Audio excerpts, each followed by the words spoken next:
Kimbevo mosi ya imbi na luzingu ya beto na bubu yayo yotakufa bantu mingi na inti ya mvimba. Bulamatari yo kitalaka mavimbi mekuzolukano ya kupesa mangwele ya ufele na bizunga nyonso ya inti na beto.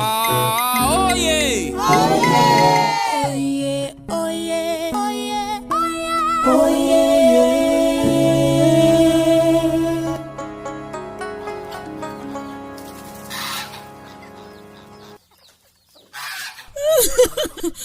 Oh, mame Pelisa.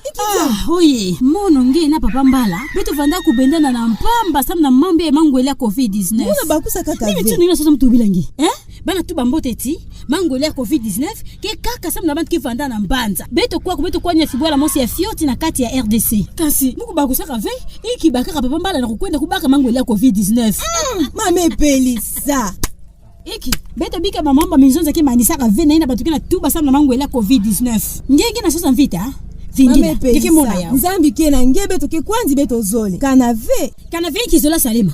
Mesala imbi na kulonga ngemba na bola na mono. Zabisa mu. Nibi na zola ipelisa kutuba kuyimbila tu kusala. Tubila mu muna kuwange oye. Ngemu tukezola ba mamba kuzonza. Oye, mame Pelisa. Mukezo zaba muna epelisa kena kese mingi. Ya kutuba kele papa mbala. Kubanda bubu yai. Ba mambo minzonza na ina metala mangwele ya COVID ke dia kave. Plina. Zabati mangwele ya corona metala bantu ya bola ve. Ya kisam na baina ke vana na mbanza. Kukivuna ve. Papa kola ina betu zikaka na bilumbu meluta. Yandi bimantete ve na bola nandi ya bwila. Kansi yandi bakaka kimbevu ya COVID-19 ye yandi kufuaka samu bankisi ya mbote kuvanda ve. Kutuba plina ve. Zabati kana mangwele vanda ya kulunga. Mutu nyonso zola kubaka yao na mpila mefu anakana. Yake mbote na kupesa mangwele na mbatu mingi. Samu na kumanisa kimbevu ya. Kanti beto na bola na beto. Ngela ndamu ya bantu hii na kubaka mangwele. Ya melunga tete ve. Bantu nyonso fwa na baka yao. Ye betu feti kukijisaka bantu ya kaka na kubaka mangwele. Na mpila letake na kulomba. Na ina. Na mpila mangwele ke mingi ve kubanda luyantiku. Ya fwa na pesa mantete na batu kena funa yao mingi. Papa mbala. Nge pesa kwa mbongo nge sana lufu ya papa kola ina kufaka na bola bwila. Kana ve mubanda kulomba koso kielo sana nzola bwana. Mame Pelisa.